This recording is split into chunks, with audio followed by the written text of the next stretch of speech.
मैंने कहा आपको कई दफा मैं कह चुका, इस सरकार की नीयत ठीक नहीं है। जब भी कोई पोस्ट एडवर्टाइज करते हैं कोई ना कोई ऐसी अड़चनें डाल देते हैं जाके कोर्ट में रद्द हो जाए वो। इसी वास्ते ये कौशल रोजगार योजना जो है इसमें ना तो मेरिट है, ना रिजर्वेशन है, ना पक्की नौकरी है। ये एक तो भ्रष्टाचार का अड्डा बना हुआ है और ये सरकार किसी को नौकरी देना ही नहीं चाहती। और यही कारण है कि ना तो डॉक्टर हैं, ना टीचर हैं पूरे, ना कर्मचारी हैं। सर, ओबीसी को लेकर के सरकार ने नया ऐलान किया है कि क्रीमी लेयर की जो आर्थिक आय थी सालाना वो 8 लाख कर दी गई है पहले 6 महीने। ये चुनाव देख के ये बैकवर्ड क्लासेस का जितना इन्होंने नुकसान किया है, जब ये केंद्र ने 8 लाख कर दिया था, हमने विधानसभा में कितना शोर किया हमने, अब क्यों किया भाई? और हम तो कह चुके हैं हम तो 10 लाख करेंगे। अब जो काम हम कहेंगे ना वही करेंगे, क्योंकि इनने कुछ किया नहीं, उपलब्धि तो है नहीं कोई, बल्कि ये जो है बड़ा कुठाराघात किया बैकवर्ड क्लासेस के साथ। क्योंकि 6 लाख की जो या 8 लाख की जो अवधि थी उसमें कृषि और वेतन नहीं है, इन्होंने कृषि और वेतन भी शामिल कर लिया। तो किसका रिजर्वेशन हुआ? किसी को फायदा मिलने वाला नहीं है।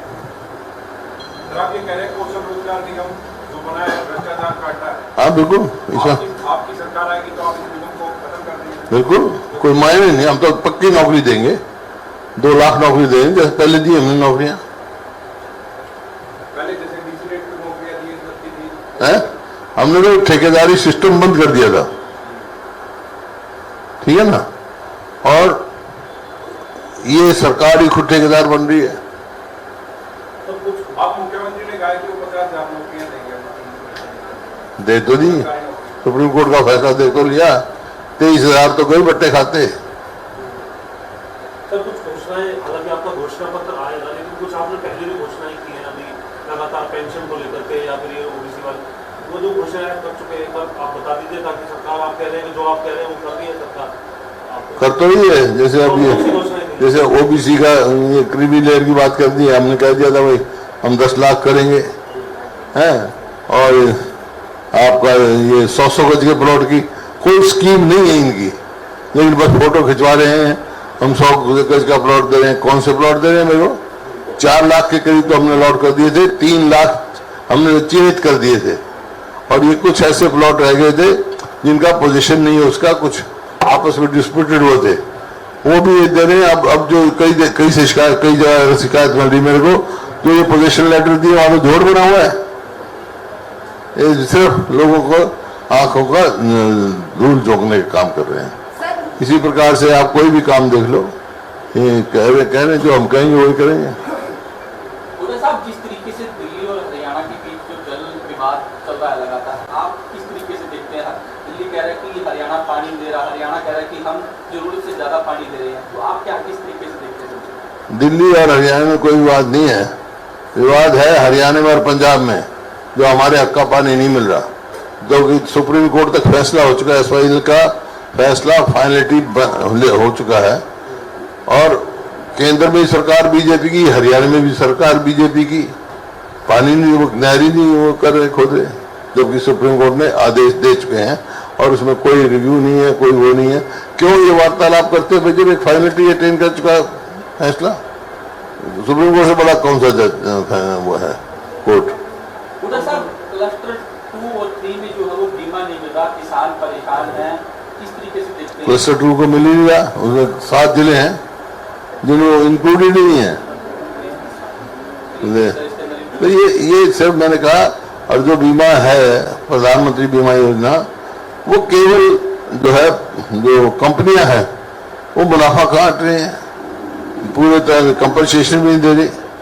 इसी वास्ते जब हमारा रायपुर में सेशन हुआ था कांग्रेस पार्टी का, मैं उसका अध्यक्ष था, जब कृषि के मामले में हमने फैसला किया था कि हम ये नॉर्म बदलेंगे और प्राइवेट कंपनियों को बीमा नहीं देंगे, कॉर्पोरेट जैसे मतलब लाइफ इंश्योरेंस है ऐसे जो है कंपनी होगी, गवर्नमेंट पब्लिक अंडरटेकिंग को उनको देंगे बीमा, और रोटेटरी फंड रखेंगे, जब जरूरत हो जाऊं दे देंगे। अब 3-3 साल तक बैठे रहते हैं, कंपनसेशन नहीं मिलता। है जो हमारे जो राजनीतिक डेमोक्रेसी में वैल्यूज रखते हैं, वो बात हम कह के आए हैं। भाई देखिए, ये सरकार जो है अल्पमत में है, कोई नंबर दे ना है सरकार, और उसको रोकने के लिए, हॉर्स ट्रेडिंग को रोकने के लिए हाउस को डिसॉल्व करो, फ्रेश मैंडेट करा लो। अब कभी किसी को तोड़ रहे, कभी कहीं कोशिश करें, कभी किसी का करें, ये प्रदेश को बदनाम करने की बात है। कांग्रेस के तो विधायक हैं जितने हैं, सबको मालूम है, वो बताए ना। मैं तो स्वीकार है, ये उनकी 41 विधायक हैं और 2 की सपोर्ट है, तो 87 में से 43 है उनके। सर, कल आपके इलाके में रोहतक में बीजेपी का एक कार्यक्रम था। हरियाणा के जो प्रभारी नियुक्त किए गए सेंट्रल मिनिस्टर भी है धर्मेंद्र प्रधान, वो भी आए थे, सह प्रभारी विप्लव देव भी थे। उनका कहना था कि हम परिवारवाद को बढ़ावा नहीं देते, प्रदेश सरकार परिवारवाद को बढ़ावा देती थी, जंगल राज था। क्या आप फिर से जंगल राज?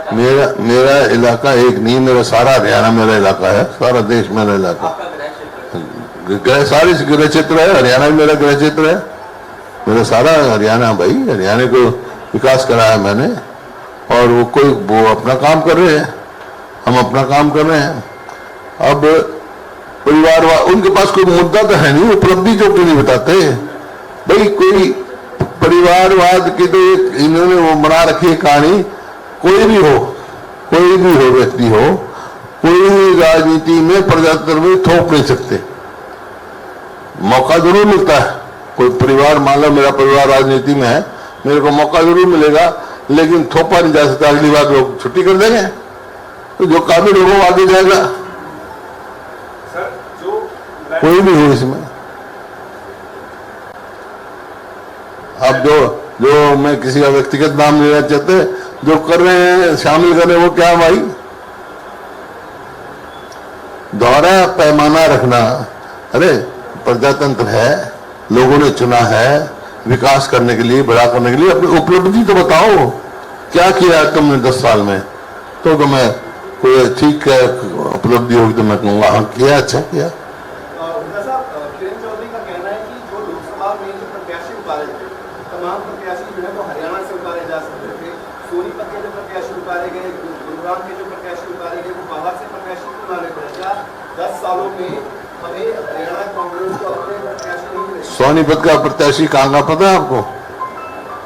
सफेदों का है, गांगोली गांव का है, समझे? और गुड़गांव का प्रत्याशी कौन है? जिसका परिवार पार्टीशन हुआ, वहां से चल के हरियाणा में आगे बसा था, यहाँ से आगरा गए थे। इसका मतलब जो पाकिस्तान से आगे, उनको आप यहाँ का मानो नहीं जाए। डॉक्टर मनमोहन सिंह का परिवार यमुनानगर में आया, उनको जमीन वहां थी, तो कहाँ के हो गए डॉक्टर मनमोहन सिंह? वहीं के रहेंगे क्या जहाँ से आगे विस्थापित हो के आगे? सर, आपकी तरफ से लेटर लिखा गया विधानसभा अध्यक्ष को कि अब ये हमारी पार्टी में नहीं है किरण चौधरी, तो अब इसका? नहीं, मैंने पत्र नहीं लिखा, हमारे लिखा, पार्टी की तरफ से सेक्रेटरी ने लिखा। हाँ, तो पता चुका ना, स्पीकर के फैसले इंतजार करेंगे भाई। दूसरा कोई स्पीकर, जब एक स्पीकर को कॉन्स्टिट्यूशनल हेड है, स्पीकर फैसला तो लेगा ना वो। तो वो अब विधायक हैं, वो किस कांग्रेस की विधायक हैं या कांग्रेस की विधायक है? कांग्रेस की विधायक। जब तक मेरे पास नहीं इस्तीफा आएगा, नहीं वो मेंबर से इस्तीफा देंगी, तो कांग्रेस की विधायक है, ये मानना पड़ेगा उनको। भाजपा की तरफ से कई बयान सुनने के लिए मिले कि चुनाव में अधिकारियों की भूमिका जो है वो स्पष्ट नहीं रही, उन पर कार्रवाई करें। जो नतीजे आए, भाजपा की तरफ से कई बयान आए हैं, जो नतीजे आए हैं उसके बाद उनका कहना है कि जो अधिकारियों की जो भूमिका थी जिलों में, वो पारदर्शी तौर पर काम करने की नहीं रही और नकारात्मक भूमिका निभाई है, उन पर कार्रवाई करेंगे। कैसे देख रहे हैं सर इस बयान को? देखिए, बौखलाहट के बयान होते हैं ये। कोई हार जाए, प्रजातंत्र में जब कोई हार जाता है तो उसको स्वीकार करना चाहिए कि भाई हमारी गलती रही है, 10 साल तक लोगों की हम आंखों में धूल झोंकते रहे हैं, तो स्वीकार करते हम खुशी से स्वीकार करना चाहिए। कभी तेरे पे दोष देंगे, कभी मेरे पे दोष देंगे, कभी किस पे दोष देंगे, इनसे थोड़ा है, दोषी तो खुद है। सर, राव इंद्रजीत सिंह ने जीतने के बाद बयान दिया कि गुड़गांव में बिजली काट दी गई, गंदगी रही, अब मुख्यमंत्री बनने का जब सवाल आएगा तो मैं बात करूंगा। चर्चा करेंगे इस बारे में। कैसे देख रहे हैं राव साहब? सारे हरियाणा का ये हाल है। किसी शहर में जाए आप, कौन से शहर में सफाई है? गांव में 15-15 घंटे बिजली नहीं आती। वही तो है, उपलब्धि क्या है? 10 साल में 1 यूनिट बिजली पैदा नहीं की उन्होंने, जबकि 2014 में जब हमारी सरकार गई सरप्लस बिजली छोड़ के गए थे हम। लेकिन राहुल जी ने कहा कि मुख्यमंत्री बनने का सवाल भी हम करेंगे, चर्चा आएगी तो बात करेंगे। वो तो उनका अपना, वो तो उनकी अपनी वो है, वो कुछ भी करें। उन्होंने ये भी कह दिया कि अपनी बेटी को इस बार चुनाव लड़वाऊंगा। हर आदमी का अधिकार है भाई। तू कहते मैं लड़वाऊंगा, रोक रहे तेरे को कोई? तू किसको लड़वाएगा? तेरा बेटा जवान हो जाए तो लड़वा दिए। सर 26 तारीख को मीटिंग बुलाई है हरियाणा विधानसभा चुनाव को लेकर, राज्य होगी बात, दोबारा क्यों पूछ रहा था? अभी तो सवाल पूछोगे ये। सर लोकसभा चुनाव हुए उसके बाद किरण चौधरी भाजपा में ज्वाइन कर गई। हाँ। जब उन्होंने ज्वाइन किया उसके बाद कई नेताओं की बात चली कि ये भी कांग्रेस के नेता हैं जो भाजपा ज्वाइन करेंगे, जिसमें कुलदीप शर्मा थे। जब आपने स्टेज पे कहा भाई पंडित जी जाने नहीं देंगे, क्या कहा मैंने? पंडित जी आपको कहीं जाने नहीं देंगे, अगर आप जाना भी चाहोगे तो हाथ छुड़ाओगे तो छोड़ो। हाथ छुड़ा लो। वो पहले पंडित जी ने कहा था मैं कुछ मर जाऊं पर कांग्रेस नहीं छोड़ूंगा। वो उन्होंने कहा, फिर आपने कहा सर। उसके बाद भाजपा के नेता, मुख्यमंत्री, नायब सैनिक प्रदेश अध्यक्ष भी हैं और भी भाजपा के नेता कह रहे हैं कि कई और कांग्रेस के नेता हैं जो उनके संपर्क में हैं और भाजपा ज्वाइन करेंगे। जो उनको तो देख रहे, जो छोड़ चुके हैं, जो हमारे साथ आ चुके हैं उनके नेता, सिटिंग एमपी तक आ चुके होंगे।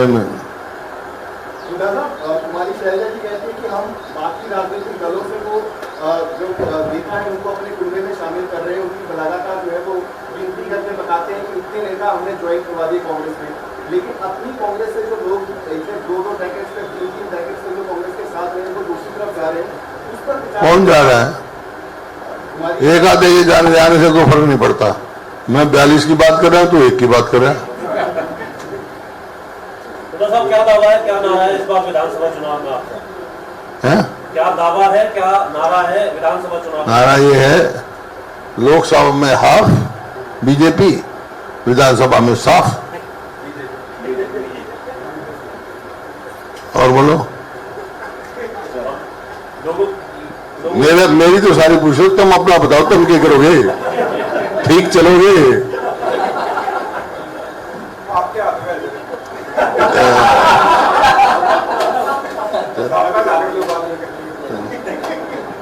थोड़ा मीडिया को भी रवैया बदलना चाहिए। साथ है सर, हमेशा आते हैं सर, हर काम में आते तो है, मैं कब मीडिया की कैसे देख रहे हैं सर जिम्मेदारी आप? देखिए, मीडिया प्रजातंत्र का मजबूत स्तंभ है। यहां से कमी होगी तो प्रजातंत्र भी कमजोर हो जाएगा। मजबूती से लेना चाहिए, निष्पक्ष रहना चाहिए।